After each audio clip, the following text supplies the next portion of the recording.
ओम शांति। आज 26 अगस्त 2022 की साकार रूप में चले गए प्यारे बाबा की मधुर महावाक्य सुनते हैं। प्यारे बाबा बोले, मीठे बच्चे, जब तक जीना है पवित्रता का व्रत पक्का रखना है, क्योंकि यह अंतिम जन्म है। पवित्र बनकर पवित्र दुनिया में जाना है। प्रश्न, बाप का प्यार व अधिकार किन बच्चों पर रहता है? उत्तर है, जो अच्छी रीति पढ़ते और पढ़ाते हैं, सबूत देते हैं, उन पर बाप का सबसे अधिक प्यार रहता है। जो अच्छी रीति पढ़ने वाले हैं वही माला में पिरोएंगे। दूसरा प्रश्न, भविष्य देव पद प्राप्त करने के लिए अपनी कौन सी जांच करनी है? उत्तर है, जांच करो देवी गुण धारण करने में कौन कौन सी विघ्न आते हैं। उन विघ्नों को युक्ति से उड़ाना है। अपने को देखना है हम पावन कहाँ तक बने हैं। कोई भी कांटा रुकावट तो नहीं डालता। गीत छोड़ भी दे आकाश सिंहासन। ओम शांति। भक्त भगवान को अर्थात बाप को बुलाते हैं। क्यों बुलाते हैं? क्योंकि दुखी हैं। यह भी तुम समझते हो कि दुख के बाद सुख आना है जरूर। सुख था, अभी नहीं है। फिर बुलाते हैं कि आकर सहज राजयोग सिखाओ। सिखलाने वाला जरूर बाप चाहिए। बाप समझाते हैं, जैसे तुम आत्मा गर्भ में आकर शरीर लेती हो, ऐसे मैं नहीं लेता हूँ। मुझे तो पतितों को पावन बनाना है, इसीलिए मुझे बड़ा शरीर चाहिए। मुझे आना ही है पावन बनाने। माया रावण ने तुमको पतित बनाया है, इसलिए आप यह 5 विकार दान में दे दो तो ग्रहण छूट जाए। पहला मुख्य है देह अभिमान। अपने को अब देही अभिमानी समझो। मैं इस देह में रहने वाली आत्माओं से बात करता हूँ, उन्हों को ज्ञान देता हूँ। 5000 बरस पहले भी यह ज्ञान सुनाया था, राजयोग सिखलाया था, कल्प कल्प सिखलाता हूँ। आने से ही हमारा पतितों को पावन बनाने का धंधा ठहरा। बाप का पाठ है आकर बच्चों को पावन बनाना। तुम जानते हो हम सो देवता पावन थे, फिर पावन बनना है। देवी गुण धारण करने हैं। भविष्य में तुम सूर्यवंशी, चंद्रवंशी, प्रिंस प्रिंसेस बनने वाले हो। यह नॉलेज है ही भविष्य प्रिंस प्रिंसेस बनने की। तो जब देवी गुण धारण करेंगे तब प्रिंस प्रिंसेस बनेंगे। अपने को देखना है, मैं धारणा करता हूँ, क्या क्या विघ्न आते हैं। युक्ति से उन विघ्नों को उड़ाना है। बाप की याद से ही कर्मातीत अवस्था को पाना है। कांटा जो आवे उनको हटाते आगे आगे जाना है। देह अभिमान छोड़ देही अभिमानी बन बाप को याद करना है। जितना याद करेंगे उतना रास्ता साफ होता जाएगा। गृहस्थ व्यवहार में रहते कमल फूल समान बनना है। विकार में कभी नहीं जाना है। मूल बात है ही विकार की। विकार में जाना बंद करना है। भले कितने भी विघ्न आए, परंतु पवित्र जरूर बनना है। जास्ती विघ्न स्त्रियों पर आते हैं। वह चाहती है हम पवित्र रहें। कृष्णपुरी में जाना चाहती हैं। श्री कृष्ण जयंती पर बहुत प्रेम से श्री कृष्ण को झुलाती हैं, पूजा करती हैं, व्रत आदि रखती हैं। वे तो है सिर्फ 7 दिन का व्रत नियम। बाप कहते हैं कि अभी तुम यह व्रत रखो कि विकार में कभी नहीं जाएंगी। जब तक जीना है तब तक पवित्रता का व्रत रखना है। तुम जानते हो इस पुरानी दुनिया में अब यह हमारा अंतिम जन्म है, ना सिर्फ हमारा बल्कि सारी दुनिया का अंतिम जन्म है। तुम तो समझते हो कि अब हम पवित्र दुनिया में जाते हैं, दूसरा जन्म हमारा पवित्र दुनिया में होगा। वो हठयोगी सन्यासी कोई इस विचार से पवित्र नहीं बनते हैं। वो क्या बता रहे थे? वो हठयोगी सन्यासी कोई इस विचार से पवित्र नहीं बनते हैं कि यह हमारा अंतिम जन्म है।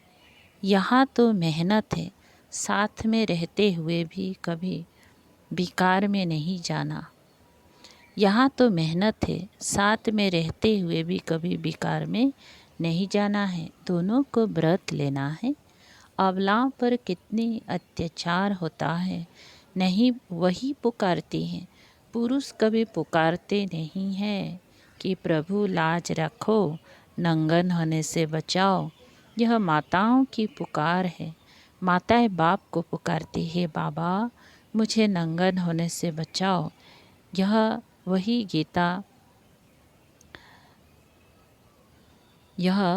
गीता भागवत वाली बातें हैं। सिर्फ नाम भूल से श्री कृष्ण का लगा दिया है।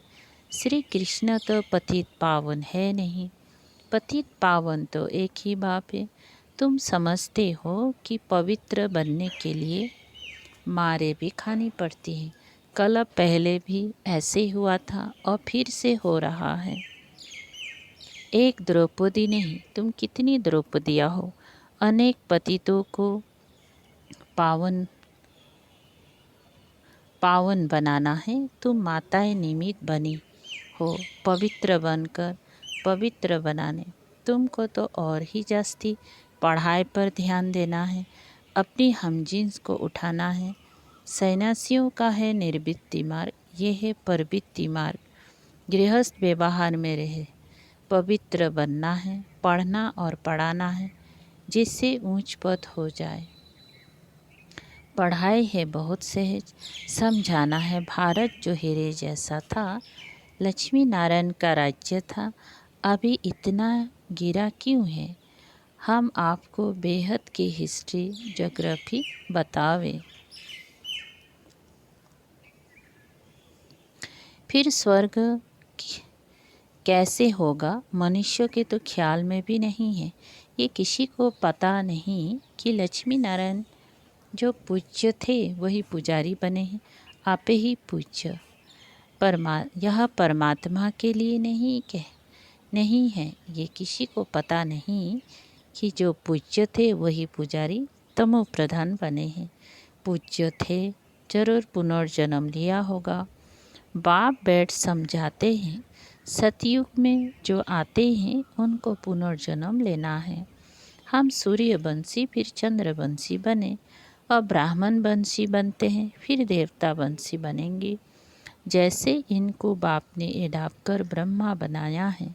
कोई पूछे तुम कैसे बने, बोलो ब्रह्मा के मुख से परमपिता परमात्मा ने हमको अपना बनाया है। बाप ही पतितों को पावन बनाते हैं। अभी हम प्रतिज्ञा करते हैं पवित्रता की। बाप को याद करने से ही हम पावन बनते हैं। बाप कृपा करेंगी। कृपा तो की है ना, परम धाम से पतित दुनिया में पतित शरीर में आए हैं। बाप कहते हैं अब मैं आया हूँ, जो सिखलाता हूँ वही सीखो, मुझे याद करो तो तुम्हें ताकत मिलेगी। विक्रम विनाश होंगे, इसमें आशीर्वाद की तो बात ही नहीं। टीचर को कहेंगे क्या कि आप कृपा करो तो हम 100 मार्क्स से पास हो जाएं। ये भी बेहद का टीचर हैं, पढ़ाते हैं। कोई को नॉलेज धारण नहीं होती है तो क्या करेंगे। टीचर सब पर कृपा करे तो सब पास हो जाए, फिर तो राजधानी कैसे बनेगी। तुम बच्चों को तो पुरुषार्थ करना है, फॉलो करो माँ बाप को याद करो, और कोई उपाय है नहीं। नहीं तो बाप को पुकारते क्यों हो? साधु संत आदि सब कहते हैं हमको दुखों से आकर छुड़ाओ, भारी संकट आने हैं। जब विनाश शुरू हो जाएगा फिर समझेंगे जरूर कहीं भगवान गुप्त वेश में है। श्री कृष्ण अगर होता तो सारी दुनिया में ढिंडोरा पीट जाता।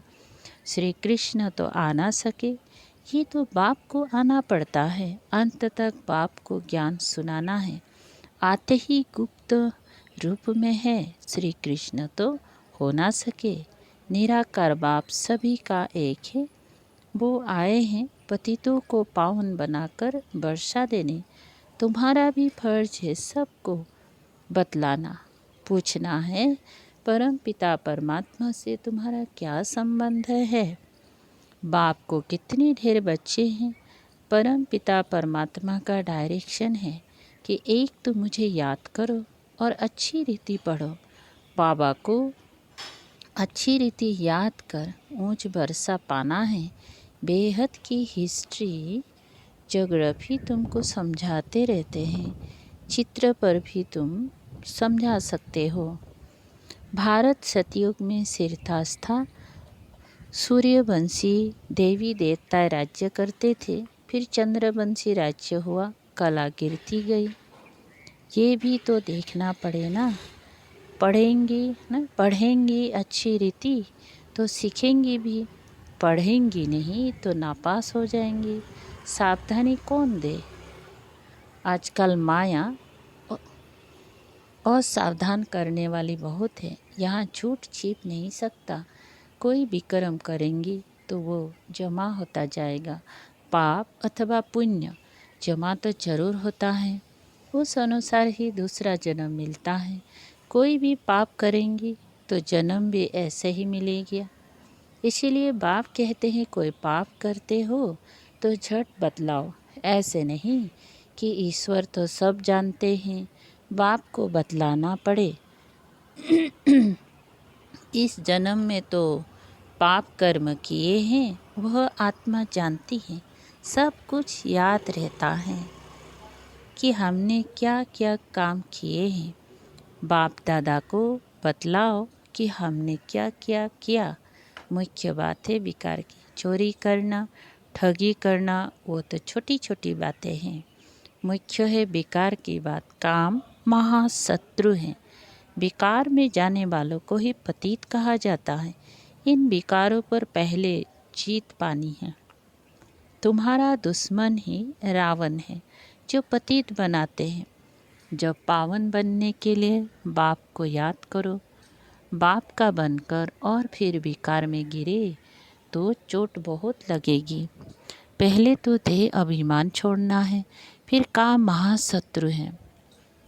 सारे युद्ध है इस पर, तो ये सब बातें समझकर फिर औरों को समझानी है। बाबा पूछेंगी तुमने कितनों को सच्ची गीता व सत्यनारायण की कथा, अमर कथा सुनाई? पाप आत्माएं तो ढेर की ढेर है।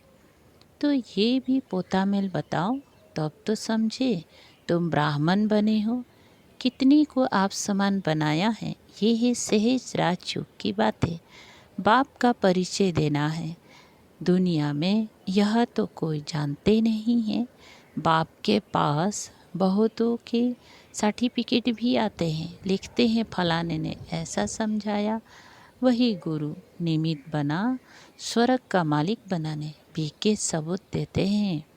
परंतु जो बनते हैं वह किसी को समझाते हैं, किसको ले आते हैं? ले तो आना है ना। जिसको निश्चय होगा फट से कहेंगे पहले बाप की गोद तो ले लेवे। क्रिश्चियन में बच्चा पैदा होता है तो क्रिश्चियनाइज कराते हैं। हम भी तो ईश्वर की गोद का बच्चा बने, सतगुरु की गोद तो ले ले। गोद ली, बाप से मिले तो ये हमारा वर्षा हो गया। ऐसे मस्त कोई मुश्किल निकलते हैं। समझाना तो है ना। आगे चल अच्छी रीति समझेंगे। तुम्हारे में यह ताकत भरेगी, फिर बाप से मिलने बिगड़ ठहर नहीं सकेंगे, एकदम भागेंगे। ये माँ बाप भी हैं, टीचर भी हैं, फिर गुरु भी हैं। माँ बाप की गोद तो ले लो, गुरु के पास जाते हैं, परंतु वो तो कोई स्वर्ग की बादशाही देते नहीं। बादशाही बाप से ही मिलती है। बाप ही टीचर गुरु भी है, तो क्यों नहीं तीनों से बरसा लेवे। ये वंडर है ना। श्री कृष्ण के लिए थोड़े ही कहेंगे, वो बाप टीचर गुरु था, वो तो छोटा प्रिंस है। यहाँ तुम बच्चों की बुद्धि में है कि ये बाप भी हैं, शिक्षक भी हैं और सद्गुरु भी हैं। इनका कोई बाप शिक्षक गुरु नहीं है। श्री कृष्ण के तो माँ बाप थे ना। पतित पावन है एक बाप। जिसको माँ बाप है वो पतित पावन हो ना सके, उनको भगवान नहीं कह सकते। भगवान का कोई माँ बाप नहीं, गॉड फादर का कोई फादर हो नहीं सकता। गॉड फादर को ही पतित पावन लिबरेटर कहा जाता है। उन्हें लिबरेट करने वाला कोई नहीं है। ये बाप का ही काम है। मनुष्य को भगवान कह नहीं सकते। ब्रह्मा विष्णु शंकर को भी रचने वाला वह बाप रचयिता है। ऊंचे ते ऊंच भगवान गाया जाता है, वो हम सब का बाप है। श्री कृष्ण को सभी का बाप थोड़े कहेंगे। हम एक निराकार बाप के सब बच्चे हैं। वही नई दुनिया का रचयिता है। नई दुनिया को सुख धाम कहा जाता है। फिर नई दुनिया से पुरानी दुनिया बनती है। रावण राज्य है ना। रावण को जलाते भी हैं, परंतु समझते कुछ भी नहीं है। त्योहार जो भी मनाते हैं उसका अर्थ भी समझते नहीं। बाप समझाते हैं, तुम्हारा ये बहुत जन्म के अंत का अंतिम जन्म है। रावण का भी अभी अंत है, फिर सतयुग में थोड़े ही बनाएंगे। यह दुश्मन किस प्रकार का है, जिसको जलाते ही रहते हैं। इनका नाम इनका जन्म कब हुआ किसको पता नहीं। शिव जयंती मनाते हैं तो रावण जयंती भी मनावे ना। समझते कुछ भी नहीं। तुमको समझाया जाता है, यह है डिटेल की बातें। ये भी बुद्धि में धारण करनी पड़े। क्लास में ही नहीं आएंगे तो क्या पढ़ेंगे। पढ़ाएंगे नहीं तो क्या पद पाएंगे। बच्चा वही अच्छा जो पढ़कर पढ़ावे, सबूत दे। बच्चे तो सब हैं। समझना चाहिए। हम बहुत सर्विस करेंगे, बहुतों को आप समान बनाएंगे तो बाबा का अच्छा प्यार रहेगा। बाप को पुचकार देते बाप तो पुचकार देते रहते हैं, बच्चे अच्छी रीति पढ़ो। तोता भी एक पढ़ने वाला होता है, जिसे कंठी होती है। यहाँ भी ऐसे हैं जो अच्छी रीति पढ़ेंगे, वही कंठी माला में पिरवेंगे। पढ़ते ही नहीं तो जैसे जंगली है, वह विजय माला में आ ना सके। तुम बच्चों को तो अच्छी रीति पढ़ना और पढ़ाना है। यह है सच्ची कथा जो सच्चा बाप ही सुनाते हैं। सचखंड की स्थापना करते हैं। लक्ष्मी नारायण के राज्य में झूठ को भी बोलते नहीं। अच्छा, मीठे मीठे सिकल दे बच्चों प्रति माता पिता बाप दादा की याद प्यार और गुड मॉर्निंग। रूहानी बाप की रूहानी बच्चों को नमस्ते। हम रूहानी बच्चों की रूहानी बाप दादा को याद प्यार गुड मॉर्निंग और नमस्ते नमस्ते। शुक्रिया बाबा, थैंक यू बाबा। धारणा के लिए मुख्य सार है। नंबर पहला, गृहस्थ व्यवहार में रहते हुए कमल फूल समान रहना है। जब तक जीना है पवित्रता का व्रत जरूर रखना है। 2, कृपा मांगने के बजाय माता पिता को फॉलो करना है। पढ़ाई ध्यान से पढ़नी और पढ़ानी है। वरदान कर्म और योग के बैलेंस द्वारा सर्व के ब्लेसिंग प्राप्त करने वाले सहज सफलता मूर्त भव। विस्तार है। कर्म में योग और योग में कर्म। ऐसा कर्म योगी अर्थात श्रेष्ठ स्मृति श्रेष्ठ स्थिति और श्रेष्ठ वायुमंडल बनाने वाला सर्व की दुआओं का अधिकारी बन जाता है। कर्म और योग के बैलेंस से हर कर्म में बाप द्वारा ब्लेसिंग तो मिलती ही है, लेकिन जिसके भी संबंध संपर्क में आते हैं उनसे भी दुआएं मिलती है। सब उसे अच्छा मानते हैं। यह अच्छा मानना ही दुआएं हैं। तो जहाँ दुआएं हैं वहाँ सहयोग है, और यह दुआएं वह सहयोग ही सफलता मूर्त बना देता है। अच्छा, स्लोगन है, सदा खुश रहना और खुशियों का खजाना बांटते रहना, यही सच्ची सेवा है। अच्छा, ओम शांति सुख।